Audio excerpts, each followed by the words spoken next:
قابل آدمی ہے۔ آپ حضرات سے درخواست تھا کہ آپ توجہ کے ساتھ حضرت کا بیان سماعت فرمائیں۔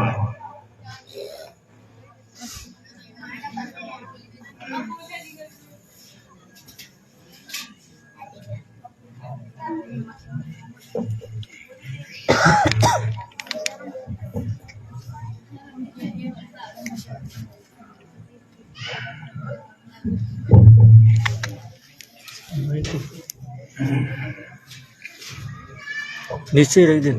السلام علیکم ورحمۃ اللہ وبرکاتہ۔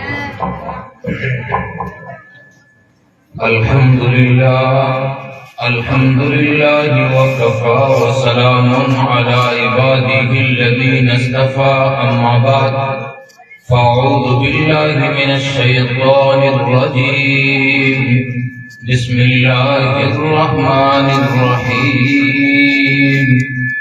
لو أنزلنا هذا القرآن على جبل لرأيته خاشعا متصدعا من خشية الله۔ عن عثمان بن عفان رضي الله تعالى عنه قال قال رسول الله صلى الله عليه وسلم خيركم من تعلم القرآن وعلمه۔ سبحان ربك رب العزة عما يصفون وسلام على المرسلين والحمد لله رب العالمين۔ اللهم صل على سيدنا محمد وعلى آل سيدنا محمد وبارك وسلم۔ اللهم صل على سيدنا محمد وعلى آل سيدنا محمد وبارك وسلم۔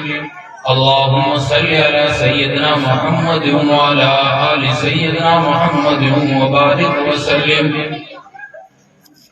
خواب کا یہ ذرہ ذکر مہوشاں کیسے کرے، عشق کے راز نیاں کو وہ عیاں کیسے کرے، مدح آقا کی گدائے بے نشان کیسے کرے، مشک سے دھوئے زباں کو پھر بیاں ایسے کرے، کچھ بے پیغام بعشق ترک نازک پہ کرے، خوش بیانے مہربانے جانے جانے دل برے، نعت پڑھتا ہوں تیری آقائے من شاہ زمن، خندہ روح روشن جبین انچا دہن شیری سخن، نگہت معمر پر فدا رس کے سمن، یاسمن یا جانے چمن دل ربائے رہنمائے دل برے، مہربانے جانے جانے دل برے۔ صلی اللہ علیہ وسلم۔ معزز علماء کرام، خصوصاً آج کی اس محفل کے صدر قابل قدر حضرت مفتی موسیٰ صاحب اور مولانا ناصر صاحب اور دیگر علماء کرام اور میرے بھائیوں اور بہنوں اور ماؤں، اللہ رب العزت نے ہمیں دین دیا ہے، اللہ رب العزت نے ہمیں دینی شوق بھی دیا ہے، اللہ رب العزت دین کی اور اس دینی شوق کی ہمیں قدر کی توفیق عطا فرمائے۔ ایک بار سب درود شریف پڑھ لیں۔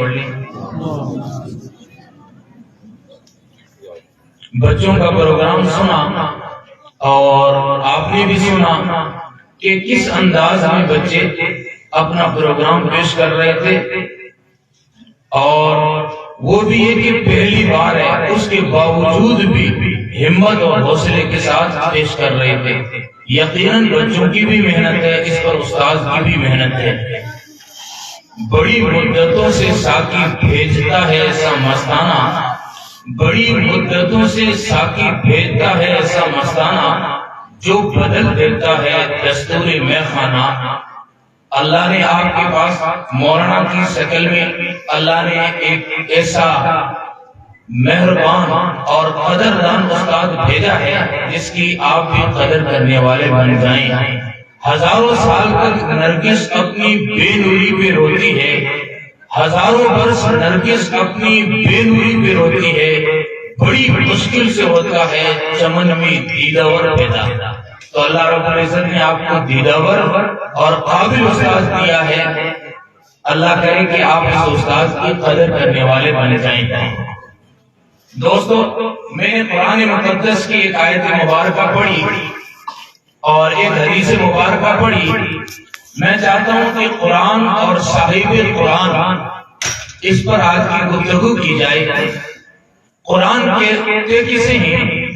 القرآن هو المنزل على الرسول والمكتوب في المصاحف والمنقول عنهم نقلا متواترا بلا شبهة. قرآن وہ ہے جسے اللہ نے اتارا ہو، جبرائیل رسول اللہ کے پاس لائے ہو، اور رسول اللہ صلی اللہ علیہ وسلم نے اس قرآن کو صحابہ کو سنایا ہو، اور صحابہ نے اس قرآن کو لکھا.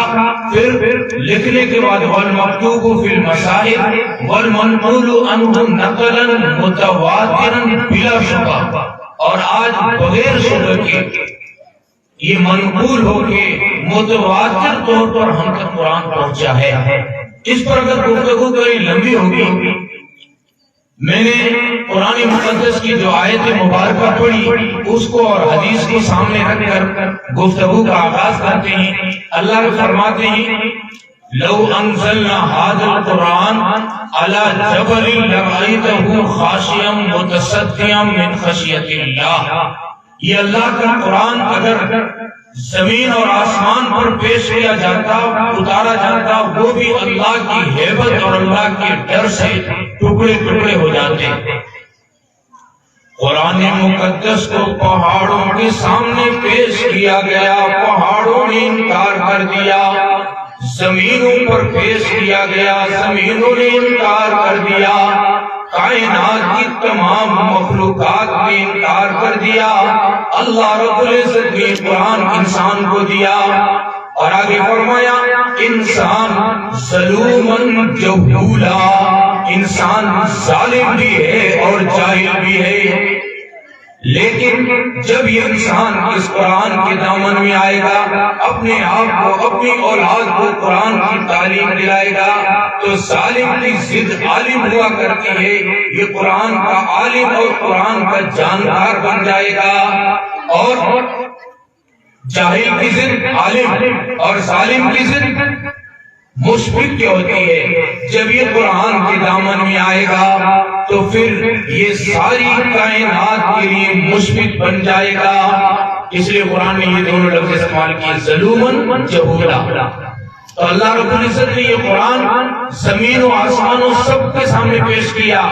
وہ اس قرآن کو برداشت نہ کر سکے، اللہ نے ہمیں قرآن دیا ہے. یہ جو بچے پڑھ رہے ہیں، قرآن پڑھنا اور پڑھانا بہت بڑی بات ہے. حدیث مبارکہ میں حضرت عثمان بن عفان رضی اللہ تعالیٰ عنہ فرماتے ہیں، اللہ کے رسول فرماتے ہیں خیرکم من تعلم القرآن وعلمہ. تم میں سب سے بہتر شخص وہ ہے جو قرآن سیکھے اور سکھائے. قرآن کو سیکھنا اور سکھانا کائنات کی سب سے بہتر عمل ہے. جو قرآن پڑھتے ہیں بچے، یہ سب سے بہتر ہے. حدیث میں آتا فرشتے ان کے لیے اپنے پر بچھاتے ہیں اور سمندر کی مچھلیاں ان کے لیے دعائیں کرتی ہیں جو اللہ کا قرآن پڑھتے ہیں. اور ایک حدیث میں من قرأ القرآن فاستظهره فأحل حلاله وحرم حرامه أدخله الله الجنة وشفعه في عشرة من أهل بيته كلهم قد وجبت لهم النار. کہ جس نے قرآن کو پڑھا اور قرآن کی حرام کردہ چیز کو حرام مانا، قرآن کی حلال کردہ چیز کو حلال ماننا، یعنی قرآن کے جو احکامات ہیں، قرآن کے جو پیغامات ہیں، ان پیغامات کو مانا اور ان پیغامات کے موافق اپنی زندگی گزاری، تو کل قیامت کے دن میدان محشر میں یہ اپنے رشتہ داروں میں سے 10 وہ لوگ جن پر جہنم قد وجبت لہم النار، جن پر جہنم واجب ہو چکی ہوگی، ان کو جنت میں لے جائے گا. تو نبی دانی کے آئینے تو چیز زیر گردو سر تمکین چیز، آن کتاب زندہ قرآن حکیم، حکمت اولا یزال اصل قدیم.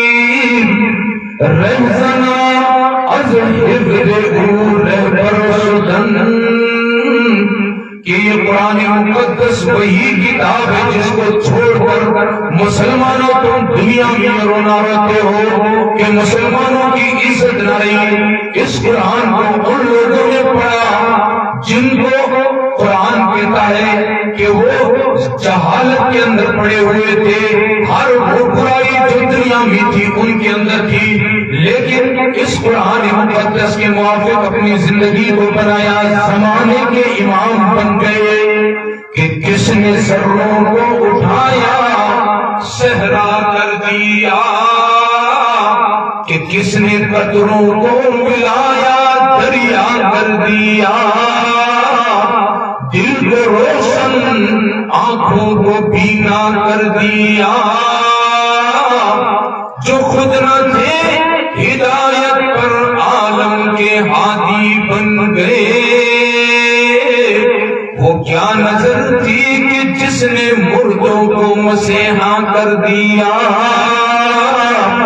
اسی قرآن نے صحابہ کو عزت عطا کی تھی، اسی قرآن نے صحابہ کو عظمتیں اور بلندیاں دی تھی، اور ہم بھی اسی قرآن کے موافق اپنی زندگی کو بنائیں، ہمیں بھی عزت ملے گی۔ آج ہم پریشان کیوں ہیں؟ لوگ تعویذ والوں کے پاس جاتے ہیں اور کہتے ہیں بھائی ہمیں تعویذ دو۔ میں نے کہا کرتا ہوں ہمارے پاس جو لوگ آتے ہیں یار ہمارے اتنے سے تعویذ میں کیا کام چلے گا، پورا اللہ کا قرآن جو موجود ہے اس سے تمہارا کام نہیں ہوتا۔ علامہ اقبال نے اس کو بھی کہا کہ شیاطین ملوکیت کی آنکھوں میں ہے وہ جادو، کہ خود نشیر کے دل میں ہو پیدا شوق نشیری۔ اللہ کا قرآن ہمارے پاس موجود ہے، اس کے باوجود ہم پریشان ہیں۔ تو اس لیے دوستو قرآن ہم خود بھی پڑھیں، اگر ہم پڑھ چکے ہیں قرآن کا ترجمہ پڑھیں، اور ہمارے بچوں کو ہم تعلیم دلوائیں۔ ہماری خوش قسمتی ہے کہ اتنے بہترین اور قابل استاد آپ کو ملے ہیں اپنے بچوں کو پڑھانے کے لیے۔ دوستو دنیاوی تعلیم سے منع کوئی نہیں کرتا، دلاؤ۔ وہ اکبر الہ آبادی نے کہا کہ تم شوق سے کالجوں میں پڑھو، چرخوں پر جھولو، پارکوں میں پھرو، لیکن ایک سخن بندہ عاجز کی نہ بھولو، کہ اب ایک سخن بندہ عاجز کی رہے یاد، اپنی حقیقت کو اور اپنے آپ کو نہ بھولو۔ پہلے مسلمان ہو پھر جو کچھ چاہو کر سکتے ہو، کس نے منع کیا؟ تو دوستو پہلے اپنی اولاد کو تعلیم دلوائیں، اپنی اولاد کو قرآن پڑھائیں۔ جب یہ قرآن پڑھ لیں اس کے بعد ان کو انجینئر بناؤ، ڈاکٹر بناؤ۔ ہمیں اس کی ضرورت ہے، ہمیں انجینئر کی ضرورت ہے، ڈاکٹر کی ضرورت ہے۔ ہر مرحلے پر، ہر موڑ پر ہمیں رہبر کی ضرورت ہے، لیکن پہلے وہ قرآن سے رہبری حاصل کرے، پھر شوق سے بنے، اور ہونا بھی چاہیے۔ دوستو اگر ہم نے اپنی اولاد کو صرف دنیاوی تعلیم دلائی، ہو سکتا ہے دنیا کے اندر کوئی عزت کر لے، نہیں تو باقی تو کمی ہوا کرتی ہے، لیکن آخرت میں کوئی فائدہ نہیں۔ دینی تعلیم بھی دلوائی، دنیا میں بھی فائدہ، آخرت میں بھی فائدہ، دونوں تعلیمیں دلائی جائے۔ اگر ہم نے صرف دنیاوی تعلیم دلائی ہے، دینی نہیں دلائی ہے، کل قیامت کے دن اللہ کا قرآن کہتا ہے کہ ہماری اولاد ہمارے گریبان کو پکڑ لے گی۔ یوم تقلب وجوہہم فی النار، جب ان کو چہرے کے بل جہنم میں ڈالا جائے گا، کہیں گے کاش کہ ہم اللہ اور اس کے رسول کی اطاعت کر لیتے۔ پھر آگے کیا کہیں گے؟ غور سے سنیں۔ قالوا ربنا انا كانا سادتنا وكبراءنا فضلونا السبيلا۔ بیٹی کہے گی اللہ مجھے میرے ماں باپ نے کہا لیڈی ڈاکٹر بن جاؤ، میں نے بن کے دکھایا، میرے ماں باپ نے مجھے کہا فلاں فن میں مہارت حاصل کرو، میں نے کر کے دکھایا۔ بیٹا کہے گا کہ میرے ماں باپ نے مجھے کہا MBBS ڈاکٹر بن کے دکھاؤ، میں نے بن کے دکھایا۔ ماں باپ نے کہا فلاں فن میں مہارت حاصل کر کے دکھاؤ، سو میں نے کر کے دکھائی۔ اگر یہ لوگ ہمیں کہہ دیتے قرآن کے دکھاؤ، نمازوں کی پابندی کرو، حدیث پڑھو، رسول اللہ صلی اللہ علیہ وسلم کی سیرت کو اپناؤ۔ ہم کرتے لیکن یہ خود ہی بھٹکے ہوئے تھے، انہوں نے ہمیں کہا نہیں۔ ربنا آتیہم ضعفین من العذاب والعنہم لعنا کبیرا، اے اللہ انہیں بھی ڈبل عذاب دے۔ ربنا آتیہم ضعفین من العذاب، اور ان پر لعنت بھی برسا۔ دوستو، جس اولاد کو ہم خوش کرنے کے لیے دنیاوی تعلیم صرف دلا رہے ہیں، تو پھر یہی اولاد ہمارے لیے کل قیامت کے دن پکڑ کا ذریعہ بن جائے گی۔ تو اس لیے دنیاوی تعلیم کے ساتھ دینی تعلیم، قرآن مجید پڑھانا اور پھر مسئلے جو ضروریت کی زندگی کے ہیں وہ سب سکھانا ضروری ہے۔ کریں گے نا بھائی؟ ہاں۔ اچھا، دوسری بات جس کی طرف میں نے اشارہ کرنا تھا، ایک تو یہ ہو گیا قرآن اور قرآن کی پڑھائی، قرآن کی تعلیم۔ دوسری چیز قرآن اور صاحب قرآن، جیسے میں نے قرآن کی تعریف کی، القرآن المنزل علی الرسول والمکتوب فی المصاحف والمنقول عنہ نقلا متواترا بلا شبہ، یہ قرآن۔ لیکن قرآن جس پر آیا وہ کون؟ محمد رسول اللہ صلی اللہ علیہ وسلم۔ یہ قرآن پہاڑوں پر اتارا جاتا، پہاڑ اسے برداشت نہ کر پاتے۔ اللہ کی شان، اللہ کی ذات جلال والی اور محمد صلی اللہ علیہ وسلم جمال والا، جس طرح سورج جلالی ہے، سورج سے چاند روشنی لیتا ہے، پھر اپنا جمال بکھیرتا ہے، رات کو چاند کو دیکھنے میں مزہ آتا ہے، بالکل اسی طرح اللہ کا جمالی قرآن رسول اللہ نے اپنے سینے میں لیا اور امت کو دیا۔ امت کو آج قرآن پڑھنے میں مزہ آتا ہے۔ ارض و سما کہاں تیری وسعت کو پا سکی، ارض و سما کہاں تیری وسعت کو پا سکی، بس میرا دل ہے کہ جہاں تو سما سکے۔ ہاں، جس قرآن کو پہاڑ برداشت نہیں کر پاتے، اس قرآن کو محمد رسول اللہ نے اپنے لبوں سے پڑھ کے امت کو سنایا، تو آج امت اس قرآن کو محفوظ کر پا رہی ہے۔ محمد رسول اللہ صلی اللہ علیہ وسلم ہمارے لیے آئیڈیل ہے۔ ہمیں رسول اللہ صلی اللہ علیہ وسلم نے دو چیزیں دی ہیں، ایک قرآن اور ایک رسول اللہ صلی اللہ علیہ وسلم کی سنت۔ ہماری زندگی میں یہ دونوں چیزیں آ جائیں، ہماری زندگی کامیاب بن جائے گی۔ رسول اللہ صلی اللہ علیہ وسلم ہمارے لیے اسوہ حسنہ ہے۔ لقد کان لکم فی رسول اللہ اسوۃ حسنہ، ہمارے لیے بہترین نمونہ ہے۔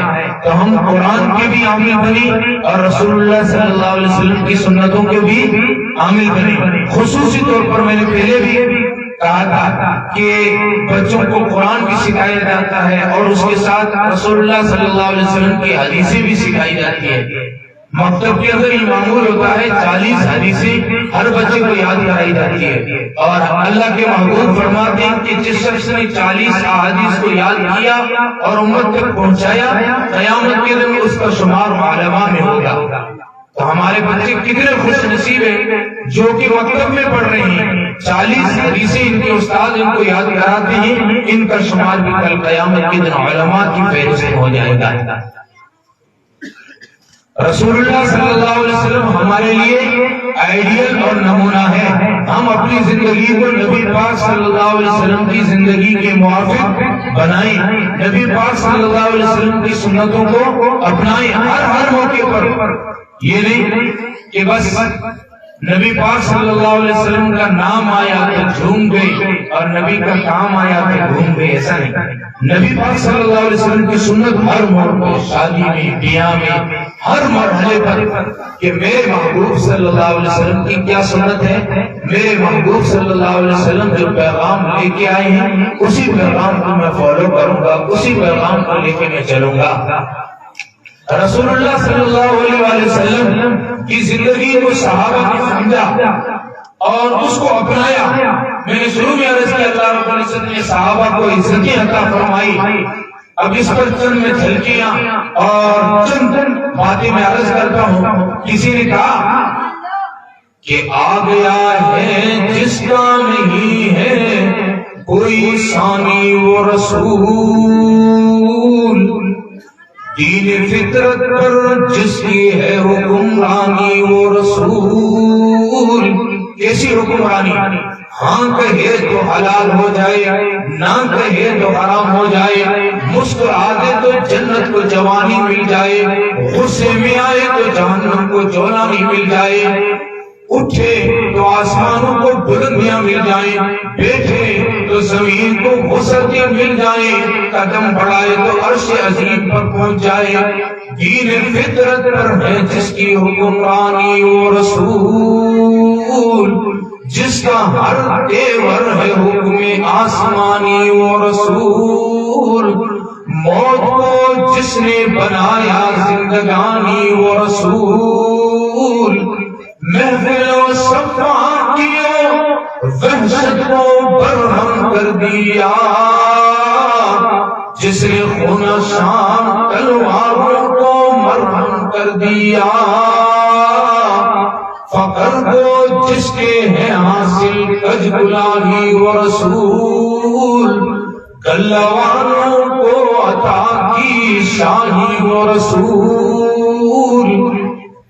وہ دیکھیے نا ایک پہاڑ پہ امیر المومنین فاروق اعظم رضی اللہ تعالیٰ عنہ روتے ہوئے نظر آئے، صحابہ جمع ہو گئے، کہنے لگے امیر المومنین آپ روتے کیوں ہیں؟ کہیں سے کوئی شکست کی خبر آئی ہے؟ فرمایا نہیں۔ پوچھا پھر روتے کیوں ہو؟ کہا کہ یہ جو جنگل دیکھ رہے ہو، اس جنگل میں اپنے بچپنے میں بکریاں جانور چرانے آیا کرتا تھا، مجھ سے جانور سنبھالے نہیں جاتے، ڈر جاتا، میرا باپ خطاب مجھے ڈانٹتا، کہتا عمر کیا کامیاب زندگی گزارے گا، تجھے تو جانور چرانے نہیں آتی۔ لیکن قرآن کے دامن میں آیا، رسول اللہ کے قدموں میں آیا، رسول اللہ کی سنتوں کو اپنایا، قرآن کو اپنایا، تو اللہ نے وہ مقام دیا ہے۔ عمر بولتا ہے اور پیغام ہوائیں لیے لیے پھرتی ہے، کانپتی ہوئی زمین پہ درہ لگاتی ہی زمین ہلنا بند کر دیتی ہے۔ عمر پیغام لکھ کے بھیجتے ہی دریا بہ پڑتا ہے کہ باد بہاری کی طرح گزرا عراق و شام سے عمر، ابر کرم بن کر اٹھا ایران پر برسا عمر۔ اس عمر کو جو عظمتی ملی ہے، عمر کو جو بلندیاں ملی ہے، ایسی قرآن کے دامن کی وجہ سے، رسول اللہ کی سنتوں کی وجہ سے ملی ہے۔ ایک اور مثال، کوئی پوچھے نا بلال حبشی سے کہ حبشہ کے رہنے والے بلال، تیرے سلام کا سیدھے منہ سے کوئی جواب نہیں دیا کرتا ہے، تجھ سے سیدھے منہ سے کوئی بات نہیں کیا کرتا ہے، یہ تجھے عظمتیں اور رفعتیں کہاں سے بھولی؟ تو چلتا مدینے کی گلیوں میں ہے اور تیری آواز جنت میں گونجتی ہے، وہاں سے بھی یہی آواز آتی ہے۔ اسی قرآن اور رسول اللہ صلی اللہ علیہ وسلم کی سنتوں کی وجہ سے مجھے یہ عزت ملی۔ ایک اور مثال، کوئی پوچھے زید بن حارثہ سے کہ تجھے اوقاس کے میلے میں بیچا گیا، تیرے نام کی بولی لگی، تجھے بیچا گیا، تجھے یہ عظمت کس نے عطا کی؟ قرآن تیرا نام لے کر کہتا ہے وَقَضَى زَيْدٌ، تیرا نام لے کر قرآن بیان کرتا ہے۔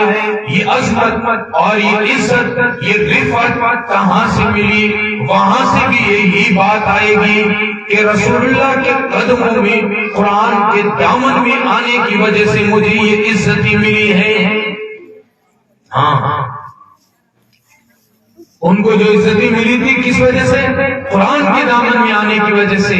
اور آج ہم بھی عزت نہیں چاہتے ہیں، لیکن قرآن سے دور قرآن کے دامن میں آئیں اور اپنے آپ کو، اپنی اولاد کو تعلیم سے آراستہ کریں، پھر دیکھیں ہمیں بھی عزت ملے گی، ہمیں بھی رفعت ملے گی، ہمارے اخلاق قرآن کے موافق نہیں. پہلے مسلمان تھے جن کے لوگ اخلاق دیکھ کے مسلمان ہو جاتے تھے. احمد بن حنبل رحمۃ اللہ علیہ بہت بڑے اللہ والے ہیں. ان کے پاس کوئی ایک مکان بک رہا تھا. پوچھا مکان کی کیا قیمت ہے؟ کہا کہ اس کی اتنی قیمت. کہا ایسا مکان تو اس کی آدھی قیمت سے مل جایا کرتا ہے، آپ ڈبل قیمت کیوں بتا رہے ہیں؟ فرمایا آدھی تو اتنی ہی قیمت ہے، لیکن آدھی قیمت امام احمد بن حنبل رحمۃ اللہ علیہ کے پڑوس میں. اور میرے مسلمانوں، وہ اخلاق کہاں گئے ہمارے کہ ہمارے پڑوس میں رہنے والے دوسرے لوگوں کے مکان کی قیمت بڑھ جایا کرتی تھی. آج اخلاق کہاں؟ تیرے اخلاق کی تمثیل عالم میں ملتی نہیں. یہاں تو انسانیت لرز پر اندام ہے ساتھی. ہماری پیرا بھکتی نے ہمیں یہ سبق سکھایا ہے ساتھی. نہ جس کی صبح ہے ساتھی، نہ جس کی شام ہے ساتھی، نہ حرمت میں کی ہے نہ پینے کا ہے سلیقہ، ہمیں جیسوں سے تیرا میں خانہ بدنام ہے ساتھی. تو دوستو، قرآن کے جو اخلاق، رسول اللہ کے جو اخلاق جو قرآن میں بیان کیے ہیں، اس کے موافق ہم اپنی زندگی کو بنائیں. اخیر کے اندر ہماری مائیں اور بہنیں آئی ہوئی ہیں، ان سے بھی ایک بات عرض کر دوں. علامہ اقبال کہتے ہیں اگر بندی ز درویشی پذیری، اے میری بہن اگر تو اس درویش سے کوئی نصیحت سننا چاہے، کوئی بات سننا چاہے تو سن لے.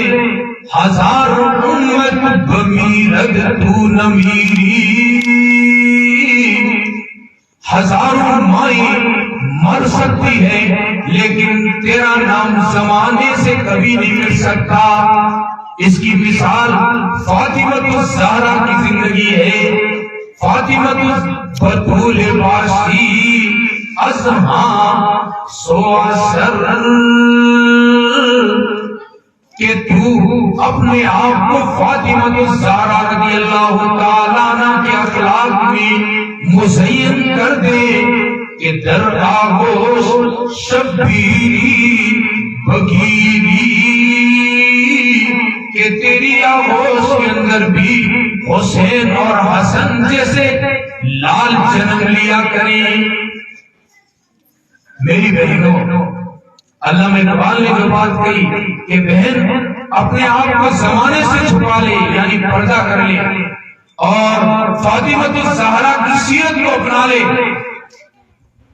ہزاروں مائیں مرے گی، ہزاروں عورتوں کے نام مٹ جائیں گے، لیکن تیرا نام زمانے تک باقی رہے گا. رابعہ بصریہ جو کالی کلوٹی ہے، حبشی خاندان سے ہے، آج بھی اس کا عزت و احترام سے نام لیا جاتا ہے.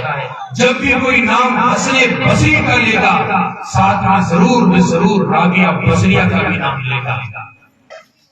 رات کے آخری پہر میں اللہ کے دربار میں پہنچ جاتی، مصلی بچھاتی اور آوازاری کرتی، اللہ کی حضور میں مانگتی. آج بھی اس کا نام باقی ہے. فاطمہ الزہرا کے بارے میں علامہ اقبال کہتا ہے کہ آسیاں درداں و لب تراں سرا، ہاتھ چکی چلاتے ہیں اور لب قرآن پڑھتے ہیں، اور حسین ماں کی گود میں ہے اور قرآن سن رہا ہے اور یہ وعدہ لے رہا ہے، ماں اگر تو نے چکی چلاتے ہوئے، جھاڑو پوچھا لگاتے ہوئے، گھر کا کام کرتے ہوئے تو نے اللہ کے قرآن کو نہ چھوڑا، تو تیرا بیٹا شبیر گلا کٹاتے ہوئے بھی قرآن پڑھ کے دکھائے گا. ہے نا؟ حضرت حسین نے ایسا کیا نا، ماں کی آغوش سے یہ پیغام ملا تھا. تو میری بہنوں، امت کو پھر سے بایزید بستامی اور پھر سے حضرت حسین جیسے لالوں کی ضرورت ہے. یہ در آغوش شبیری بگیری، یہ تمہاری ہی آغوش سے پرورش پائیں گے. میری بہنوں پردہ کرو. میری بہنوں رسول اللہ صلی اللہ علیہ وسلم کی سیرت کو اپناؤ. حضرت فاطمہ الزہرا رضی اللہ تعالیٰ عنہ کی کنیزوں، حضرت فاطمہ کی سیرت کو اپناؤ اور پردے کا، قرآن کا اہتمام کرو۔ اللہ رب العزت کئی ہوئی باتوں پر عمل کی توفیق عطا فرمائے۔ میں نے عرض کیا کہ بچوں کی تعلیم پر ہم زور دیں اور قابل اساتذہ ہے ان کی قدر کریں۔ دوسری بات میں نے کہا کہ یہ قرآن مقدس ہماری زندگی میں آ جائے۔ تیسری بات رسول اللہ کی سیرت کو اپنائیں۔ اور چوتھی بات میں نے اپنی بہنوں سے کہی وہ یہ ہے کہ پردے کا اہتمام کریں اور قرآن کی تلاوت کا اہتمام کریں، نمازوں کی پابندی کریں۔ اللہ رب العزت مجھے بھی اور آپ تمام کو عمل کی توفیق عطا فرمائے۔ وآخر دعوانا الحمدللہ رب العالمین۔